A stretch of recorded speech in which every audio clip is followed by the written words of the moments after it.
আজ অনেকে ভয় আতঙ্কে আছে, হুজুরগো হাদিয়া যা লাগবে দিব, ডবল দিব। কিন্তু হুজুরগো ক্ষমতায় আনা কঠিন, আনা যাবে না। কেন? মহিলারা ভাবে আনলেই হাত মোজা পরাইব, পায়ে মোজা লাগাইবে, দরজায় তালা লাগাই দিবে, বাইরে যেতে পারবো না। একজন নেতাকে জিজ্ঞাসা করা হয়েছিল ইসলামী লাইনের, আপনারা যদি ক্ষমতায় আসেন আমগো সিনেমা হলগুলোর উপায় কি? আপনারা যদি ক্ষমতায় আসেন হুজুরেরা, সিনেমা হলের উপায় কি? সব আগুন দিয়ে দিন। বলে না, সিনেমা হলগুলো আমরা 5 তলা বানাবো এবং প্রত্যেকের মনিটর বড় করব এবং প্রত্যেকটা সিনেমা হল থেকে আমরা সুন্দরভাবে মনিটরে আমরা সব চিত্র সুন্দর করে সবাইকে দেখাবো, ভিআইপি চেয়ারে বসাবো, এসি লাগায় দিব। এখন তুমি বেগানার নাচ দেখবা, সেদিন আল্লাহর খাস ওলিদের কবরের আযাবের বয়ান শুনবা। সমাজ কেমনে চালাবা ওই বিষয়ে বয়ান। ইসলাম কঠিন কোন ধর্মের নাম না, বরং পৃথিবীতে সুন্দর শালীন সহজ ধর্মের নাম ইসলাম। কত সহজ! ধরে নেন আপনার 1 গ্লাস পানি পান করবেন, পিপাসা নিবারণের জন্য আমিও পানি পান করি। আপনি বাম হাতে পানিটা এক টানে পান করলেন, আমিও পান করলাম, তবে ডান হাতে 3 বারে করলাম।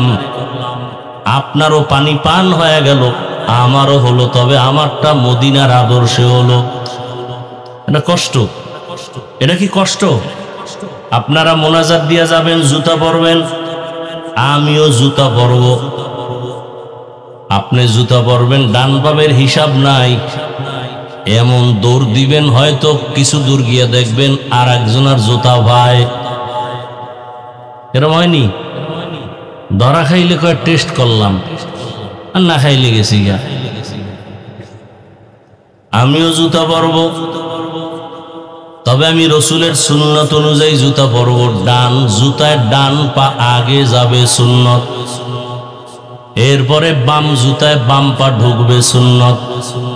এরপরে যখন আমি হাঁটা শুরু করব, ডান পা দিয়া প্রথম হাঁটা কদম দিব, সুন্নত।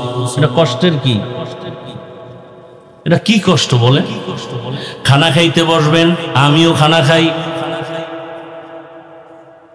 নবীর সুন্নত হলো আপনি 2 হাতের কবজা পর্যন্ত ধুইয়া খাইতে বসেন, অন্য পাত্রে হাত ধুইবেন, খানার প্লেটে না। আপনার আর দোয়া টোয়া লাগে নাই। এই প্যান্টের মধ্যে একটা মশা দিয়া বা ওই টিস্যু আছে, এটা মশা দিয়ে খাইতে বসছেন। খায় ডান হাত দিয়ে আর বাম হাত দিয়ে লবণ লয়, ভদ্র। কোন হাত দিয়া? বাম হাত দিয়া লয়। কেন? এটা বাথরুমে ব্যবহার, এই জন্য একটু ফেলে বার আসে, তার থেকে আলাদা। হাসেন? ওই কুত্তাগুলো, মানুষরূপী জানোয়ার গুলো আমাদেরকে মানুষই মনে করেন। ওর দেখলে কলিজাটা আর লগে থাকে। কিন্তু লিখে রাখো, ইমাম মাহদী আসতেছেন। আমেরিকার খবর লও, সারা দুনিয়ার খবর লও, গুগলে, বাইরে যাওয়া লাগবে না, কোনো হুজুরের ওয়াজের দরকার নেই, গুগলে ঢুকো। কি পরিমাণ বিধর্মীরা মুসলমান হচ্ছে, কি পরিমাণ মাদ্রাসা মসজিদ হচ্ছে সারা দুনিয়ায়। মনে হয় জানো, দেখছনি দৌড় চলতেছে, দৌড়।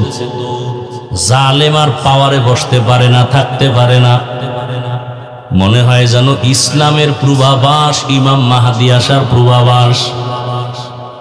একটা মানুষও ইসলামের বিপরীত লাইনে থাকবে না পুরো দুনিয়ার ভেতরে। ইমাম মাহদী যখন আসবেন, একটা মানুষও, তখন তার কাছে ইসলাম বড় মজা লাগবে।